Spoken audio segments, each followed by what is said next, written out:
విధి విధానాలు రూపొందించారు. దానికి సంబంధించినటువంటి ఇవాళ లోగో ఆవిష్కరించారు. మరోవైపున ఏదైతే 6 గ్యారంటీలు అభయాస్తం ఉందో అభయాస్తానికి సంబంధించినటువంటి ఆ పథకాలు అందాలంటే ఒక ప్రొఫార్మా వాళ్ళు అందించారు. అవి ఫిలప్ చేసి ఇవ్వాలి. గ్రామ సభల్లో దానికి సంబంధించినటువంటి అర్హులను ఎంపిక చేస్తాం.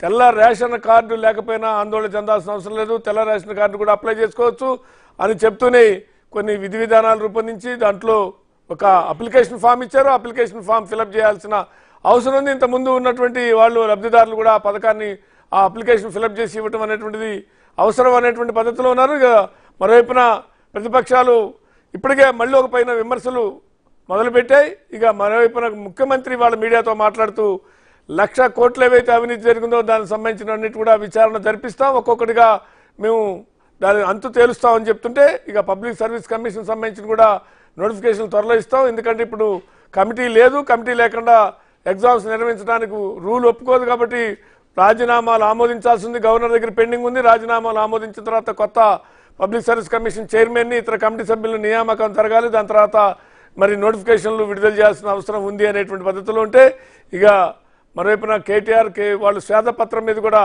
వాళ్ళు శ్వేతపత్రమా లేకుంటే అది దోపిడీ పత్రమా అంటూ కూడా కామెంట్ చేశారు. ఆ వివరాలేంటో డిబేట్లోకి వెళ్ళే ముందు చూద్దాం.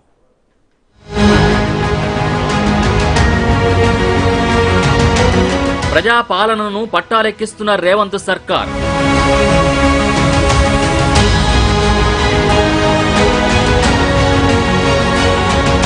ఆరు గ్యారంటీల అభయహస్తానికి గ్రీన్ సిగ్నల్.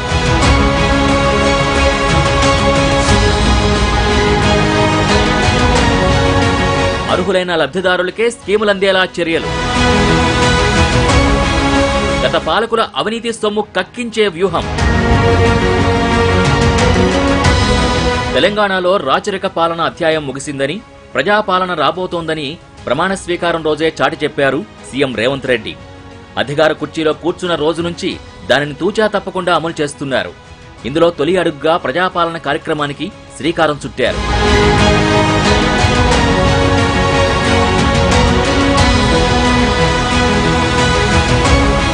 ఎన్నికల సమయంలో ఇచ్చిన 6 గ్యారంటీల అమలుకు లబ్ధిదారుల్ని ఎంపిక చేసేందుకు సరికొత్త కార్యక్రమానికి కాంగ్రెస్ ప్రభుత్వం శ్రీకారం చుట్టింది. రాష్ట్ర వ్యాప్తంగా ఈ నెల 28 నుంచి జనవరి 6 వరకు ప్రజాపాలన నిర్వహించాలని ఇప్పటికే నిర్ణయించింది. 10 రోజుల పాటు గ్రామ సభలు ఏర్పాటు చేసి ప్రజల నుంచి నేరుగా అధికారులు దరఖాస్తులు తీసుకోనున్నారు. దీనికి సంబంధించి ప్రజాపాలన దరఖాస్తు ఫామ్ ని విడుదల చేసింది. సీఎం రేవంత్ రెడ్డి సహా పలువురు మంత్రులు 6 గ్యారంటీల లోగో, ప్రజాపాలన దరఖాస్తుల ఫారం ని విడుదల చేశారు.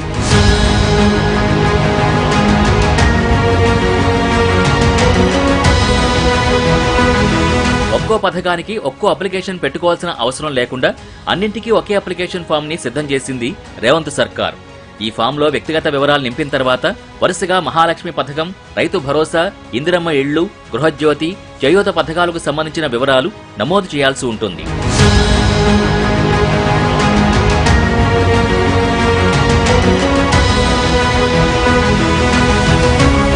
అయితే అర్హులైన లబ్ధిదారులను గుర్తించేందుకు తెల్ల రేషన్ కార్డు ఉన్నవారికే ఈ పథకాన్ని అందించాలని కాంగ్రెస్ సర్కార్ నిర్ణయించింది. అప్లికేషన్ ఫామ్ కు తెల్ల రేషన్ కార్డుతో పాటు ఆధార్ కార్డు జిరాక్స్ ని జతపరచవలసి ఉంటుంది. అయితే రేషన్ కార్డులు లేనివారు ప్రజాపాలన దరఖాస్తు ఇచ్చినా తీసుకుంటామన్నారు సీఎం రేవంత్. రేషన్ కార్డు లేదని ప్రజలు ఆందోళన చెందాల్సిన అవసరం లేదని అన్నారు. ఇందులో ఎలాంటి కన్ఫ్యూజన్ అవసరం లేదన్నారు. వాళ్ళు విజ్ఞాపన పత్రాలు ఇచ్చుకోవడానికి సపరేట్ కౌంటర్ పెట్టినాం. అక్కడ ఆ కౌంటర్లో మీరు ఏమిచ్చినా తీసుకుంటే ఇప్పుడు ప్రజావాణిలో ఎట్లయితే తీసుకుంటున్నామో గ్రామ సభలలో రేషన్ కార్డు లేని వాళ్ళు కావచ్చు, ఇతరత్ర సమస్యలు ఉన్న వాళ్ళు కావచ్చు, లేకపోతే వాళ్ళ భూమి విషయంలో వారసత్వంగా ఒకవేళ బదిలీ కానీ సమస్యలు ఉండొచ్చు. ఏం సమస్యలు ఇచ్చినా కూడా అక్కడ దరఖాస్తు తీసుకుంటాము. ఇప్పుడు నీకేం సమస్య ఉన్నదో నేను కొన్నిసార్లు గుర్తించాను, రాసిస్తే ఆ సమస్యను సంబంధిత అధికారులు విచారణ చేస్తారు, వాటి ద్వారా పరిష్కారం చూపిస్తాం. ఇది ఆరంభం మాత్రమే అని, చేయాల్సింది ఇంకా చాలా ఉందన్నారు సీఎం రేవంత్ రెడ్డి. గత ప్రభుత్వ అవినీతిని కక్కించడమే కాదు, పాలనను పరుగులు పెట్టిస్తామంటున్నారు ఆయన. మనం ఎక్కడి నుంచి మొదలు పెడుతున్నాం? వెనకటి పెద్దోళ్ళు చెప్పారు రేట్లు వేసినా లెక్క పెట్టేయమని. సో ఈ కేసీఆర్ ఎవరికేమి ఇచ్చిండో ఎక్కడ ఏముందో కూడా చెప్పని పరిస్థితి ఉన్నందుకే ఈరోజు శ్వేతపత్రం విడుదల చేసినాము. శ్వేతపత్రం విడుదల ద్వారా 6,71,00,000 పైచీలకు కేసీఆర్ అప్పు చేసి మనల్ని నిండా ముంచి ప్రభుత్వం వదిలేసి అందరు కలిసి పరారైపోయినరు.